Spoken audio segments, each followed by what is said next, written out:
Monday, everybody. Welcome into this new week of Concrete Jungle, a New York baseball podcast. I am Paul Russo. Next to me, bug attack survivor Kyle Evans.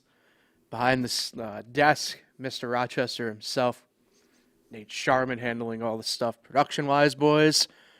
Welcome into a new week. How we feeling? Doing well. I like your little intro there. That was pretty unique.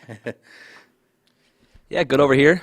Great job on Saturday for you two over in Wayne for Wayne Minder's first baseball broadcast on FL1 in the history, and I thought you guys did very well. Grazie. Grazie mille. Grazie tutti. Yeah, so weather's heating up.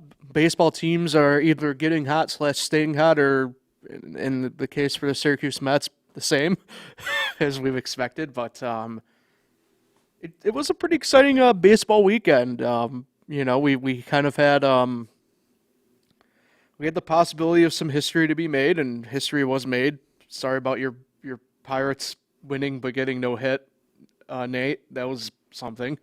Pretty impressive. Not very many times has it been done in history, so Yeah. a win's a win. First time in 14 years. Give me the Aaron Boone quote, Kyle. Yeah, it's not a hitting competition. It's a scoring competition, which was very well said by him post-game yesterday. Oh, man. Considering the Yankees actually only had 2 hits. Yeah.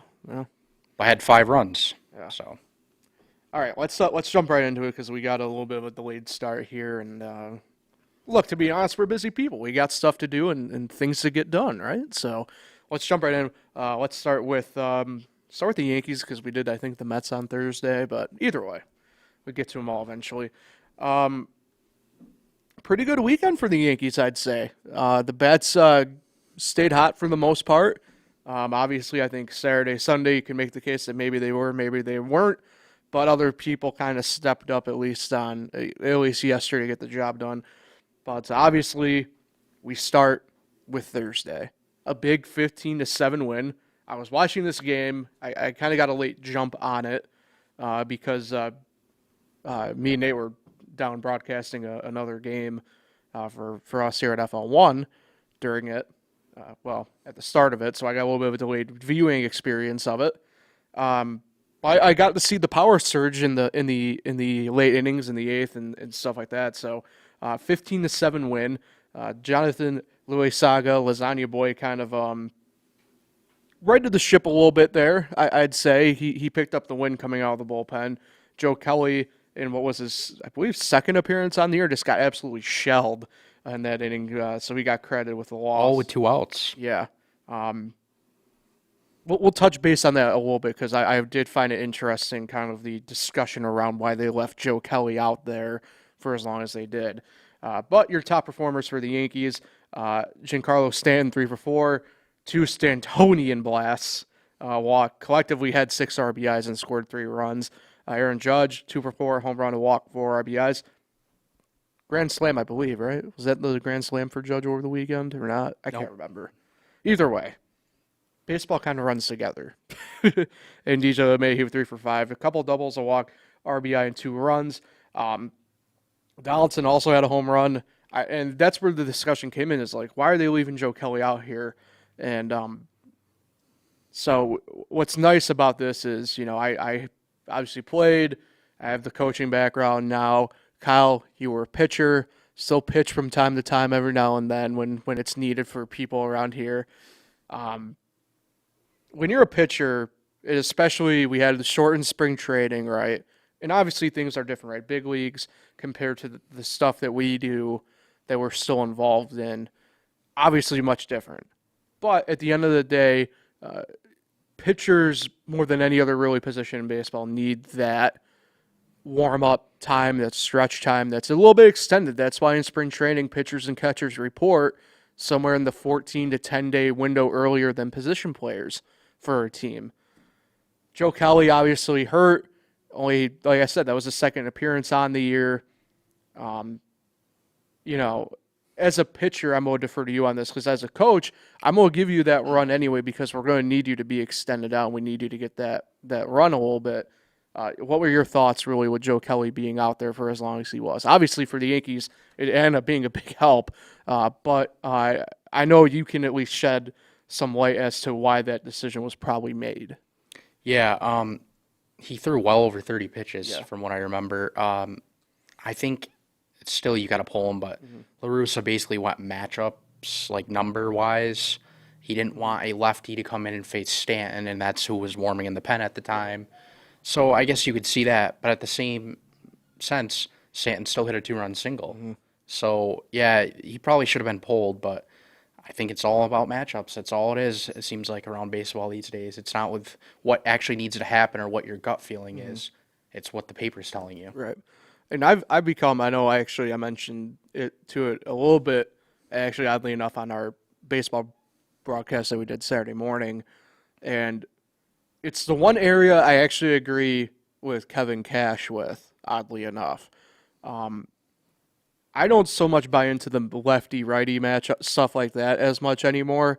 I actually believe more in the arm slot location stuff now.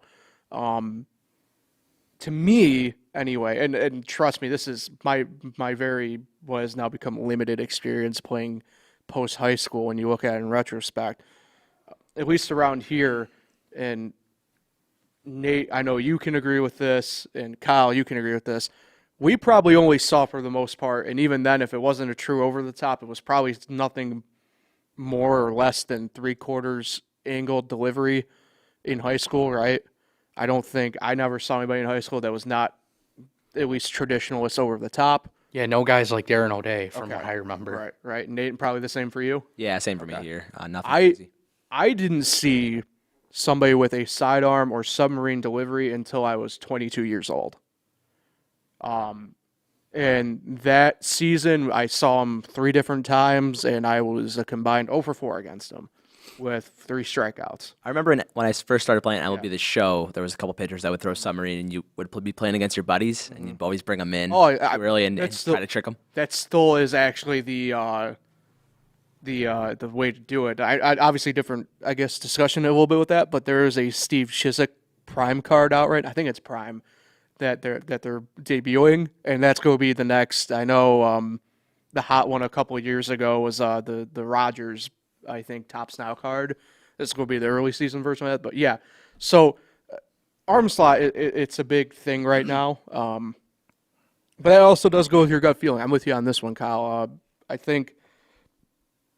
I mean, you have a long-standing thing that I think LaRussa is incredibly overrated as a manager.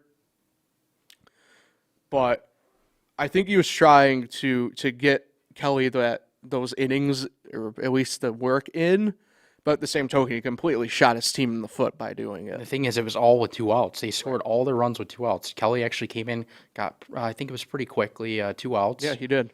And he just the 2-out rally started and it wouldn't stop. And I mean, you're over. I think it was 36 pitches at that time for a reliever who, like you said, is kind of coming off an injury and hasn't really appeared in many games. You got to pull him. Yeah. You can't go on a matchup like that with that situation. Yeah. So anyway, I mean, it's not like the White Sox bullpen as a whole right now is exactly firing all cylinders. But I mean, yeah, at some point you got to just stop the bleeding. For the White Sox, unable to do that into Friday. Yankees come away with a 10-4 victory there. Garrett Cole picked up his 3rd win of the year. Vince Velasquez dropped to 2-3 for the White Sox. He got credit with the loss. Your top performers, Judge, again, another home run, 2 for 3, a couple walks, a couple RBI, or an RBI, scored 3 runs. Stanton, 2 for 4, home run. Excellent job by him. Donaldson, 2 for 5, home run and a double. Then Garrett Cole went 6 and a third, 6 hits, 3 earned, a walk, and 9 strikeouts. Really good. We've talked about now over the course of the past couple weeks. It's good to see Garrett Cole finally turning this corner. We discussed it. Really, it was about 3 weeks ago now about how Garrett Cole, although not admitting to it, we all in a mutual agreement that he was probably one of the pitchers most affected by the crackdown on substances. It's good to see that he has found something to rely on. I'm not going to say it's a substance or not. I know what a certain person in this room believes it to be, but I don't think it is. I think he's kind of finally found the way to go. Before you say anything over there, Nate, I will say this. It's very easy for pitchers to still find a way to get rosin and water together and put it on their pants in order to kind of get it going. And the umps will not crack down on that. I wasn't going to go that direction, but I think what's more important for Garrett Cole right now is that all the sunshine, for lack of a better term, isn't on him. Everyone's talking about the bats, so it's not. He can kind of fly a little bit more. I don't know if under the radar is the right term. I- all the shine was on him at the beginning of the season when the Yankees kind of started rocky, right? So now he can just pitch. And I don't think it's really so just much play the well. sunshine on the offense. I think it's on another pitcher, which we'll obviously touch on because Garrett Cole, if there's one thing I know about Garrett Cole, he could give two cares about what people think of a team's offense that he's been on before. So, but that's a different trash banging discussion for another day. Saturday, the only loss for the Yankees in the series, and actually, oddly enough, a first of the season, in fact, a 3-2 loss. Liam Hendricks picked up the win for the White Sox. Chapman gets the loss, his first blown save, though, on the year. If there's any solace, usually he usually has blown a couple. Even though it actually was a tie game, so technically it wasn't a blown okay. save. It was a 2-2 game. Okay. Higashioka's sac fly tied it in the 9th. So Chapman gets the blown hold. Yeah. So still searching apparently for the first blown save. I read the stat wrong. I apologize. I apologize to everybody out there, specifically Chapman, I suppose. I don't know. Stanton 3 for 4, a double and an RBI. He's been red hot. We'll touch on him again here in a minute. IKF 2 for 4, and then Jordan Montgomery went 4 1/3. Definitely not distance wise what they wanted out of him, but 6 hits, 2 earned, 3 walks, and 4 strikeouts. I mean, outside of the lengthwise, he kept him in the ball game. Again, I don't know what he did to piss off the baseball gods at this point. It's kind of mind-boggling how the Yankee offense, out of once every 5 days, apparently they have chosen Jomo to be that guy this year, where they just don't show up. Makes absolutely no sense. If I'm him, I'm not obviously going to come out and say it, but I would be very frustrated. Yeah. And I don't know how he continues to just kind of block that out and keep pitching well. It's kind of impressive. Yeah, he's so good at, and this is, I think, a lot of credit to him. I think, I mentioned it's very similar to the way he operates like Pettit. Pettit was more of a power pitcher. Jomo's not. But the way that they carry themselves, the way they're built, I mean, it's kind of weird how they have mirrored each other. And look, there were years where Pettit, and this is, outside of, I guess, the obvious HGH stuff that he had with him, you look at some of the years he had, and I think that's a more detriment at this point to him of his Hall of Fame case, or, well, I guess maybe lack of Hall of Fame case now, is the Yankee offense was kind of the same way with him many years, where it was just like, well, we know he's going to be keeping us good. I guess we can just send John Vanderwall out there, and I just really dated myself with that player. That's definitely okay. Judging by the look, we're going to play this game really quick. Do you know who John Vanderwall is, Kyle? I do not. Nate, do you? I do not. Okay. All right. I just really dated myself on that I've one. never even heard of the name. Wait, what? Yeah, never heard of the name. Good God. Okay, we're going to need to do a podcast one of these days when it's like a slower baseball week. We will pick a Thursday and we will play the baseball reference bingo roulette game. You get offended by me calling you old on our broadcasts, and then but then I go out and I date myself with John Vanderwall and Rondell White and Marquise Grissom. So yeah, I walked myself into that one. You're right, Nate. I will admit on that one I walked myself into. But yeah, I think it's a lot of credit though. You mentioned, Kyle, how he keeps himself fairly level and fairly tame. I agree. I don't know how he exactly does it, but that's a credit to him. And he even dodges all the questions during his media availability. Just, says it doesn't bother him, which it does. Yeah. And he just continues to throw the ball well. I mean, yeah, he didn't last that long, but he kept the Yankees in it. Yeah. On Sunday, keeping the Yankees in it, 5-1 victory there. Nasty Nestor Cortez picks up the win, second of the year. Michael Kopech picks up the loss for the White Sox. We'll do the offense first and then touch on our guy Nestor. Joey Gallo 1 for 3 with a home run and a walk and 2 ribbies. IKF picked up a hit and also scored a run. That was pretty much it on offense, right? I mean, you mentioned, Kyle, it was only 2 hits the whole ball game in this win for the Yankees. Reason for that, I don't know. But our guy Nasty Nestor Cortez, or should we call him Nestor Saez? I don't know how to. I messed it up. Either way, he went 8 innings, 3 hits, and 1 run, 7 strikeouts. My guy Nasty Nestor, the pride of Hialeah. Excellent job by him again. I think I chuckle because when the MLB sends out these graphics and stuff like this, like, oh, here's the front, right? All they're doing is generating content buzz and stuff like that. But much like Megill for the Mets, I think you have to take Cortez seriously as an early season Cy Young candidate at this point. Yeah, for sure. He the way he's been going, the way he's been pitching, not just this year, but dating back to post All-Star break last year, it's been incredible. Yeah, and he's actually got the second best ERA. I know ERA isn't the only stat to go by, but second best ERA in the major leagues with a 1.35 ERA behind Marlins pitcher Pablo Lopez. Oh, another one of my favorite guys. So yeah, I mean, very impressive, and he's doing it with a team. It's the New York Yankees. It's not the Padres. It's not a smaller market team. It's a big market team. So it's just impressive, and the fans love him. He's actually, I think, one of, other than Judge, like, he's really loved by all the fans. Oh, he's become. Is it safe to say, at least in the cult following, he's become bigger than Judge? I think so. But it's that weird cult following, the way that, like, obviously Jeter was everybody's favorite Yankee, but really I think it was like Hideki Matsui was, And I think it's part of his story as well. I mean, a 36th-round draft pick, and he's where he is right now in his career is just, it's very surprising, but it's also really cool. It's still funny to me, too. Obviously, I know you touched on it last Thursday, but the fact that the Baltimore Orioles are his motivation is by far my favorite thing on the face of the earth. He also just has a fantastic name. Oh, I mean, his whole character is just tremendous. exactly. And the stash. Right. I was about to say the stash. He embraces himself just being the funny guy, right? Obviously, last year with Bronxy the Turtle. Shout out Bronxy. I know you're chilling at the Bronx Zoo right now. And he's just fun to watch. I mean, his weird delivery sometimes, he quick pitches. Well, that's the thing. He's actually has kind of moved away from that. Yeah, yesterday he didn't use it as much.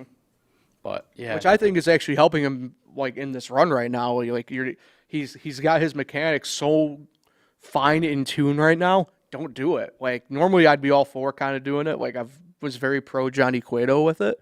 But, like, he's in such a groove right now. Don't mess it up. Like, don't bother with it. And it's also impressive the amount of strikeouts that he keeps racking up, especially because he doesn't throw hard. But I guess it plays quicker than it really is. I mean, hitters are behind his fastball. Yeah. His fastball is at 94, 95. I mean, sometimes he hits 93, but a lot of 91, 92s. So, pretty impressive. Love me some Nasty Nestor.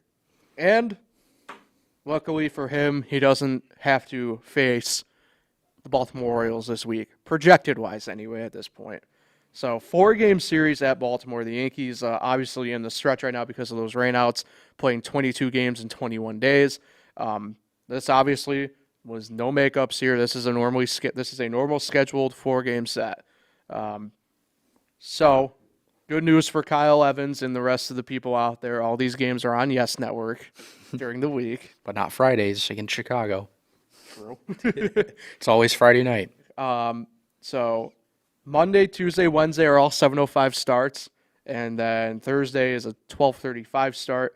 Like I said, all games on Yes tonight. Luis Severino 2-0 on the year, 4.08 ERA, going against Kyle Bradish, 1-1, 4.24 ERA. I find the last name Bradish funny, like what makes him slightly Brad, but whatever. Tomorrow night, Jameson Tyone, 3-1. Quietly having a really spectacular year. I know, obviously, pitching staff-wise, we've been talking a ton, obviously, about Garrett Cole and Nasty Nestor, and then, obviously, the stuff going on with Jomo. But Tyone really has been, outside of Cortez, the most consistent arm in the Yankee rotation so far this year, in my mind. And he's just kind of gotten lost in the shuffle a little bit. Yeah, he's actually pitched really well. I mean, if a lot of Yankee fans will remember how he started his career in New York, wasn't very good, but he really figured it out, and he definitely keeps you in the game every time he starts, and I honestly feel confident with him this year on the bump. Yeah. He'll be going against Spencer Watkins, 0-1, a 5.19 ERA for Baltimore. Wednesday, it's Cole Day. Garrett Cole, 3-0, 2.95 ERA. Going against Baltimore's de facto ace and Jordan Lyles. He's 2-3, 4.38 ERA.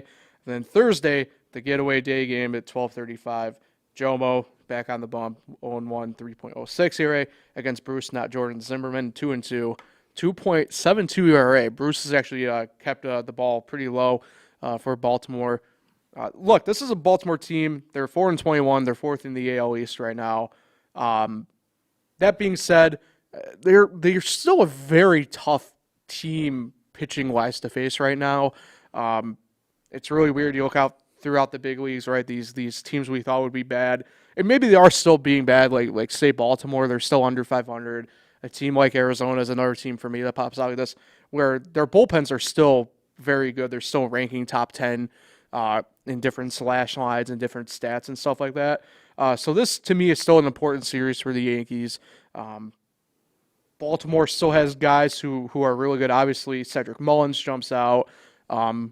A guy who's had a great year. I know he's been out the past couple games, Austin Hayes, because he got cleated on his left hand. Yankee legend Rougned Odor. Rugi, my guy. Another Yankee legend, Jorge Mateo. It's true. Non-Yankee legend. And who's their third baseman? I'm drawing a blank. I had him in my head just now. Either way, we'll come back to him, I'm sure. If it's not, if you can't remember, it's not that important. Yeah. 3 out of 4 minimum. Yeah, I think not gonna 3 out of 4. It's tough. Four game series are incredibly tough to sweep. I know we've mentioned it before.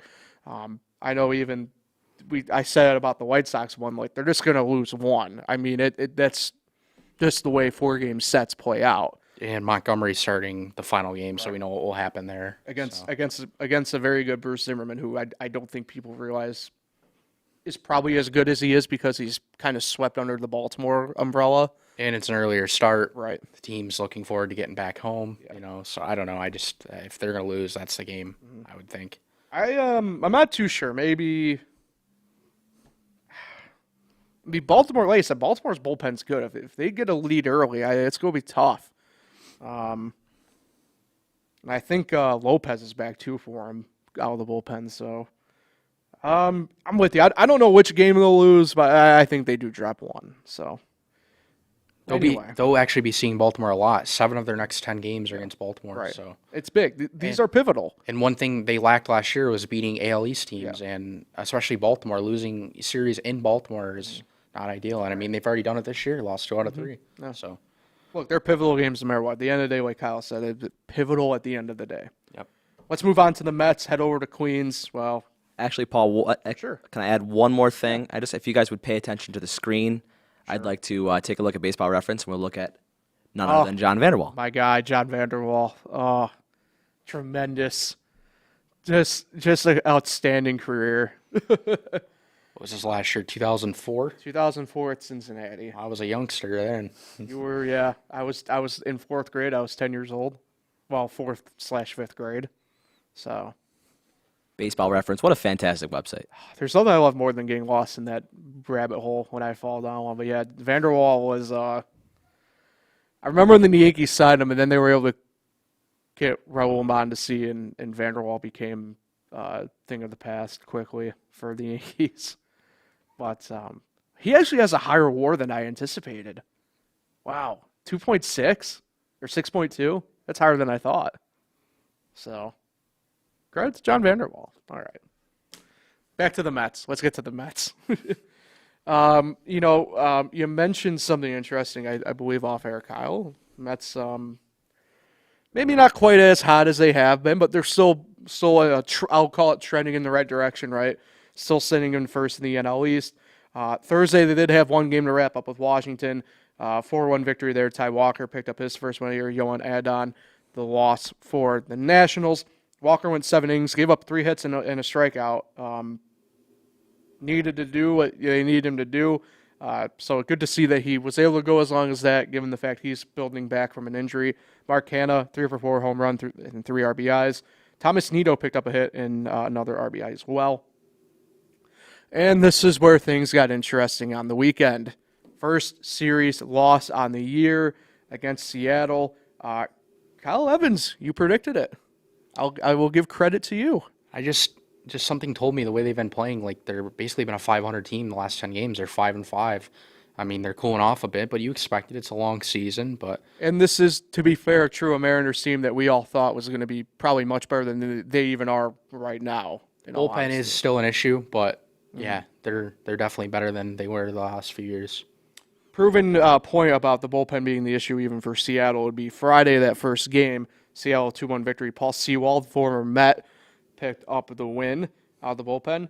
Drew Smith, the loss out of the bullpen, obviously, for the Mets. And then, as you mentioned, this is where, you mentioned with the Mariners having a bit of a funky bullpen situation. Save went to normally setup guy Drew Strickenrider. His second save, though, on the year. So what does that tell you? A little bit there. Scherzer got the start, no decisions, 7 innings, 3 hits, an earned run and 6 strikeouts.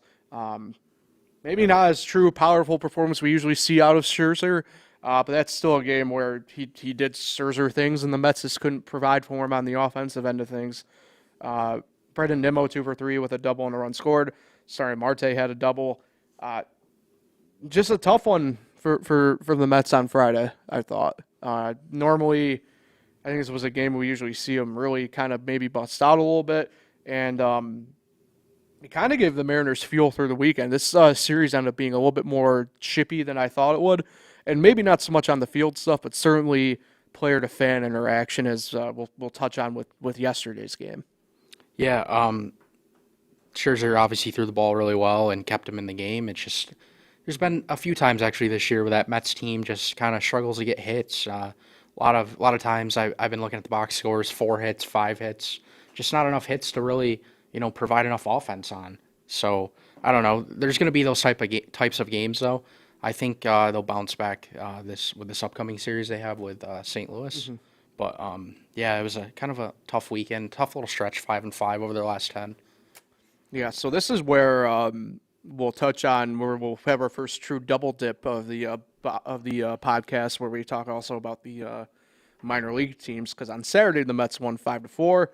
Adam Ottavino picked up the win there. Andres Munoz the loss for the Mariners, and Eddie Diaz got the save, his 8th on the year. Chris Bassett, no decision, 5 2/3, 5 hits, and earned a run and 8 strikeouts. It's a Marte Parte, 3 for 4, home run shy of the cycle. Had 3 runs and a stolen bag.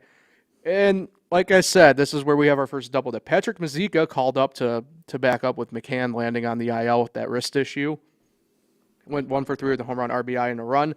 Also important to note in this game, however, Colin Holderman, who we all thought had the closing pitcher slot nailed down in Syracuse, also got called up over the weekend. He made an appearance on Saturday. So the Mets are kind of they're not intentionally tinkering with things, but it's been interesting to kind of see the fluctuation of rosters between them and Syracuse all of a sudden over the course of the past couple of days, both with injuries and not so much. But that portion of it we'll touch more on with the Mets. But, you mentioned, right, interesting how the Mets bats kind of go quiet every now and then. But Saturday, they certainly picked it up, better late than never, but certainly picked up a little bit. Yep, and that's going to happen with every team. I mean, you're not going to score a ton of runs every game, but, yeah, there's been a few times this year where, they just hadn't had enough offense. Right. Certainly the offense showed up yesterday, even though it was an 8-7 loss. Robbie Ray picked up the win for the Mariners.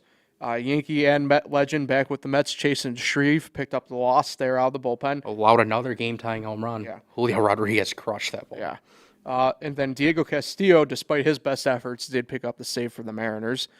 Ray legend Diego Castillo. J.D. Davis had a triple and 2 RBIs. Lindor had a home run. Brendan Nimmo, triple, double, and 3 RBIs there. But this is where, like I said, this is where a lot of stuff boiled over. Sewald on Friday kind of, coming off the mound was a bit, we'll call it excited, as we mentioned, former Met, right? And then to finish up the game yesterday, the Mariner outfield of Rodriguez, Winker, and then who was in right field for him yesterday? I can't remember exactly, but they wrap up the series after Castillo got the bases loaded, then worked himself out of it. Proceeded to wave to the what I call notorious left field corner section of fans who tend to be a bit more of the raucous crowd at Citi Field. And what do you think? Did you see the final out? Do you think Pete Alonso went around with the bases loaded? It was a 3-2 count. I don't know what I think about it. I didn't see it live. I thought it was fairly enough borderline. I think it could have went either way. Yeah. And the umpire decided for them to go the opposite way of what they wanted. But yeah, that could have tied the game if that went as a ball.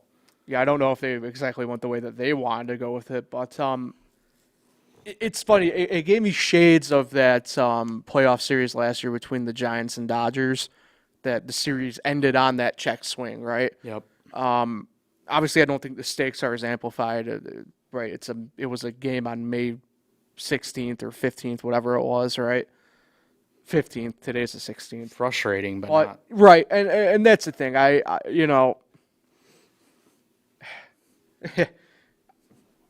I've never been a big exact fan of whenever we have like the checks and you have everybody looking, because at the same token, I don't think many people, I mean, people do know this, but I don't think many people realize that the batters can also appeal to first base if they think, something like that happened.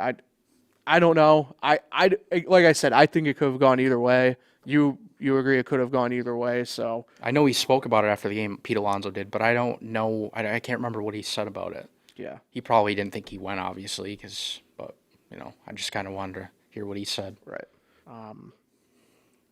I don't know. It's a tough call because, like you mentioned, right? I mean, this is a team that's played 500 ball the past couple weeks.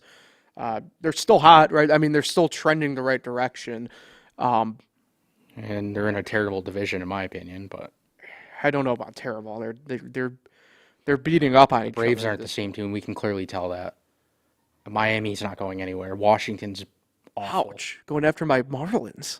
Washington is awful. I just don't see that division as being very competitive. And this Mets team is far better than any one of those teams.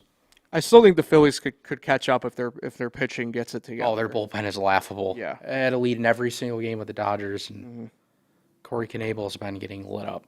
But yeah, I see the Mets running away with it, even if they kind of play these 500 stretches.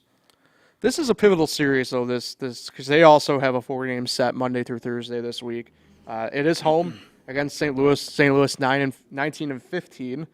They're second in the NL Central right now. Joyous news for Kyle over here. Every game is on SNY.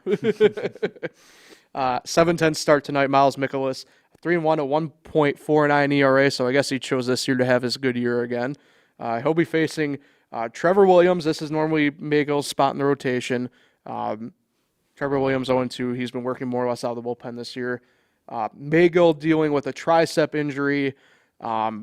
Obviously, as a pitcher, not ideal. This is borderline, in my mind. It's kind of one of the top 3 injuries that I don't like seeing out of a pitcher. What that tells me is he was putting a lot of pressure on his arm, probably to compensate for something else within that arm. He's probably going to miss a lot of time. Yeah, I know I think they only put him on the 10-day for now. Yep. They'll probably transfer him soon. Yeah, I was going to say triceps usually, I don't know if they go 60 days, but I bet you it's a tough spot. I don't know if they just renew the 10-day slot and continue on going with that. But this is going to be an injury that, it kind of puts the Mets in a tough spot. I know they're going to go with Williams tonight. Think we'll see David Peterson a lot more? I was going to say, this is probably you're going to see Peterson. The only reason why you probably aren't seeing Peterson tonight is that he pitched Friday for Syracuse. I've also heard Thomas Zapucki, I think is his name. Zapucki, yeah. Is he a left-hander? Pretty sure he is. Zapucki is a left-hander. He has been one of the Mets' top prospects the past couple of years, but he actually pitched yesterday. And he's got to be on the 40-man roster, so they wouldn't have to make him. He is. Okay. So at that point, you just have to find out who has options available or whatnot at that point. Maybe they'll try both. Maybe they'll over the stretch of while I mean, maybe this is where I know he's not on the 40-man. Maybe this is where Mike Montgomery perhaps even gets the call up just because he's a big league vet. But again, he pitched Saturday for Syracuse, so I don't know. They're at a tough spot, which is why I think they're just going to go with Williams, trusted veteran starter. Like I say, he's been working mostly out of the pen this year for the Mets, so. Probably just going, and this is something that I think you gotta give Buck Showalter credit for here, is the fact that I don't know if Luis Rojas would have the hindsight to just say, hey, we have a guy who has started big league games already at the big league roster. let's just trust him with the ball because we know we can and go with it. I'm not too sure if that's something you'd get with Luis Rojas. And it's funny because Luis Rojas had an interesting weekend coaching third for the Yankees this past weekend. So I digress. Tuesday, 7:10 start. Steven Matz makes his home return in the National League anyway to Citi Field. He's 3-3 on the year, 6.40 ERA. He's going to be facing Ty Walker. Obviously, that will be a big game for the, I guess, more or less principle of it. I just remembered. Remember the last time these two teams met, the Nolan Arenado stuff? Yes. So this actually might be a really interesting series. Will we see some, more benches clearing, or will it just be peaceful? I don't know. I'm guessing. I think there'll be some up and in pitches for sure. Yeah. Arenado's going to get buzzed up and in for sure. Well, Wednesdays are your flamethrower matchup, which I don't think you'll see anything, at least intentional Wednesday. 7:10 start. Jordan Hicks, 1-3 in his first year as a full-time starter. Former Cardinal closer, going against Mad Max Scherzer, who was 4-1. So, like I said, that matchup, you're not going to see anything intentional go flying up and in. That's a good chance to have murder occur. I'm thinking if anything happens, it's late innings with like a reliever again, or. Oh, I could see it tonight with Trevor Williams. Williams doesn't put up with that stuff for the most part. I don't think there's any way that this 4 games, or there's nothing going to happen in these 4 games. Right. And then Thursday, getaway day, 1:10 start. Dakota Hudson goes for the Cardinals, 3-2, 3.06 ERA against Chris Bassett, 4-2, 2.34. So, yeah, I mean, you got, from the Mets, you got your now 1-2 going at the back end of the series. I changed my mind. They're not winning the series. It's 2-2. I was going to say, I think 2-2 is what you get out of the series. Cardinals are a good enough team to pip a couple out. That being said, this Cardinal team has not been playing like the way I thought they would. I thought they were the tough to say outright winner of the NL Central. I was a big fan of the Brewers once again coming into the season. Last night they put on a show. Albert Pujols even got time on the mound. So I don't know what to make of this Cardinals team. I don't think they're as good. I'm going Mets either win at 3-1 or they split 2-2. That's just the vibe I get. To be honest, as much as they're trusting Williams, I'm willing to bet that they probably do lose tonight. Yeah, they won't lose the series, but I think a split. Okay. Yeah. All right, let's move on to our on-the-farm teams where we have quite literally the hottest team in, let alone minor league baseball, but probably baseball period, in the Rochester Red Wings. Sweep the Who Sox. Winners of 9 straight. We'll touch on that 9 straight, though, after we recap their weekend games. Thursday, 6-2 victory over Worcester. Logan Verrett picked up the win. Darren Giles the loss for the Red Sox. Trace Barria, home run. Davin Casey, and Lucius Fox doubled. Luis Garcia had an RBI, and Richard Urena also had a couple RBIs. So good to see a couple other guys now really stepping up to the plate here offensively for the Red Wings rather. Verrett went 5 innings, picked up. Had a walk, 6 Ks, and 2 earned runs for him. A lot of good sights and coming with this Red Wing team, by the way. Kind of names that we haven't seen just yet, doing a lot of good things. Another case in point with that was Friday night, a 6-4 late inning victory for the Red Wings. Jace Fry picked up the win out of the pen there. Darwinzon Hernandez, one of my favorite names in baseball, picked up the loss there.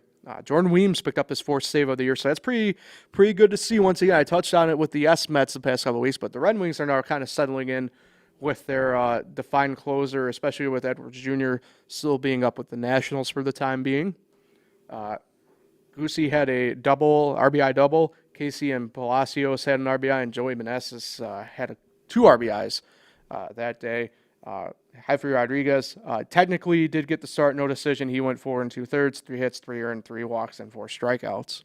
On Saturday, big offensive day. Rochester coming away with a 9-5 victory. Alberto Baldonado picked up the win out of the pen. And speaking of Cardinal, former St. Louis Cardinal Carlos Martinez signed a minor league deal with Boston recently. He picked up his 2nd loss out of the year for the Who Sox. All-American Andrew Stevenson, 5 for 5, 3 doubles. Huge day at the plate for him. Luis Garcia had a home run, and Donovan Casey picked up a stolen base.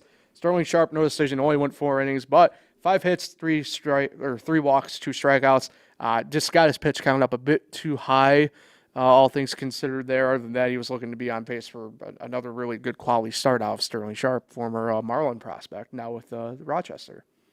And then extra inning victory yesterday, a 7-4 final after 10. Reed Garrett picked up the win, Zach Kelly the loss. Andy Young, fresh off the Diamondback train, had a 3-run home run.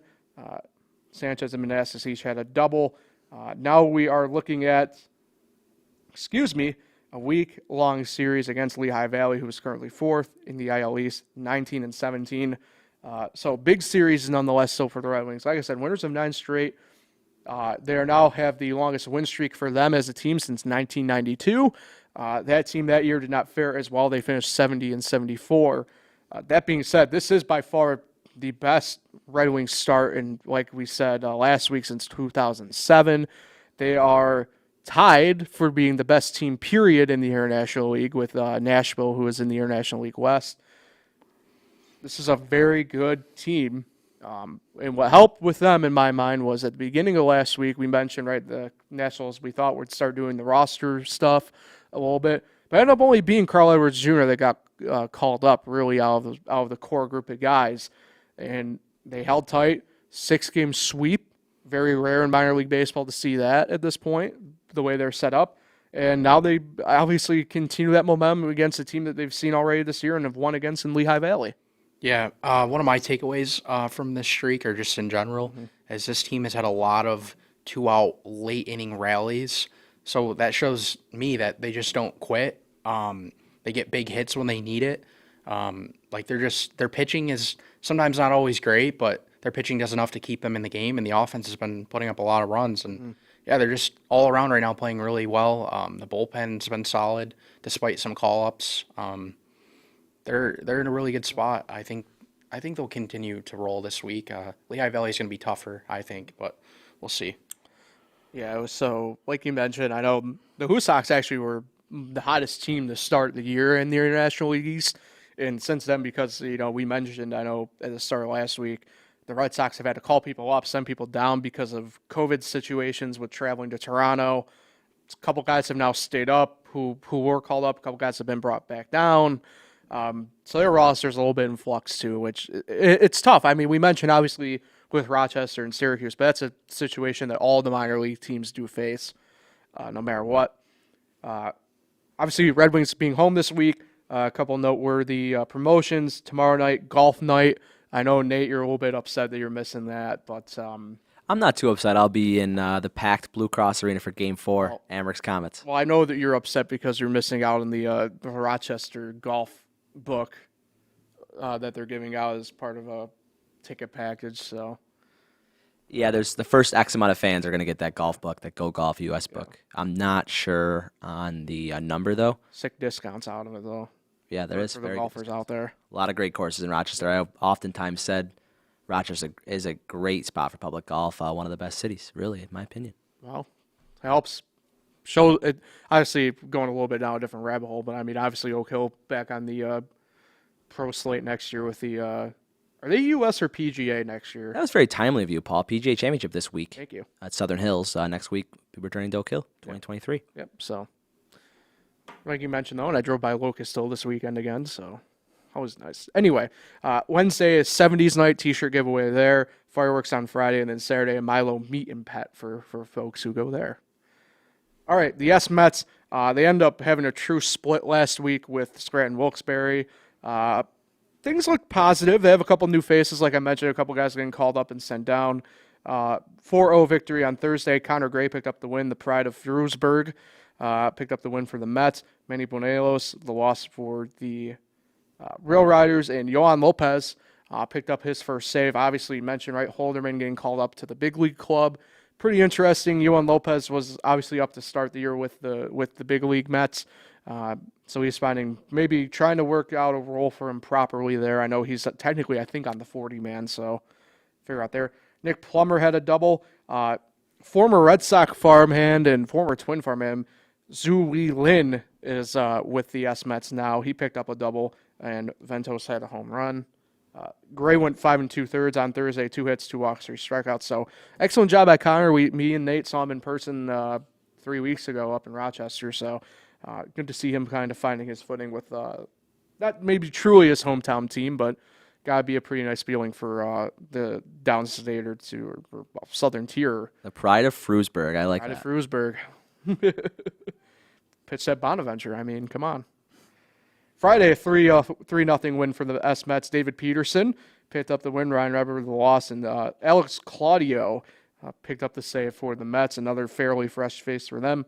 Travis Blankenhorn had a double. Vargas and Brody had a home run. Peterson went 6 innings, 3 hits, 2 walks, and 6 strikeouts. And this is where it got off the rails, no pun intended. Saturday, a 4-1 loss for the S Mets against the Rail Riders. Hayden Wesniewski picked up his first win for the Rail Riders on the year. Mike Montgomery moves to 0-5 now, picked up the loss. Shelby Miller, his 5th save.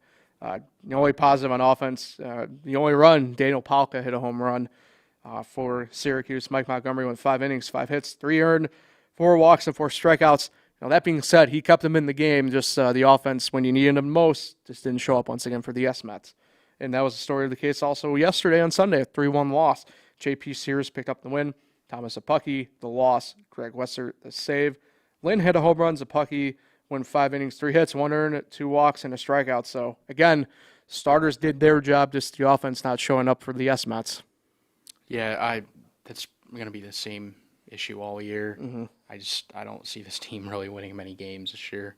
And it's tough because they got off to just a horrid start, 1-10 to start the year, and since then, they've been playing, slightly above 500 ball, but the past 2 series have been true splits, and it's tough. We mentioned it. It's tough to dig yourself out of the hole at that point. And with some more call-ups coming. And this is the roster that has now been really in flux, right? I mentioned Lynn has come up. Sorry about that, excuse me. And I couldn't hold it. I tried. But, we mentioned, right, Megill's going to be out, and they're trusting Williams, but we might see Sapucky, who is a top prospect for the Mets, get called up. We might see it be, I doubt they go the Montgomery route, but you never know. But Peterson's on the 40-man. He starts. He's already did get a start for the Mets this year when they needed him to come in for a day.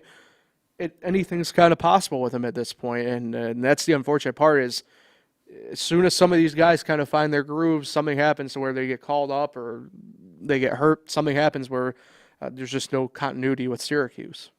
Yeah, and one issue with Syracuse is also consistency.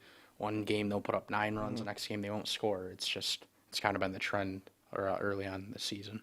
And look, they do have a first-year manager in Bowles at the AAA level.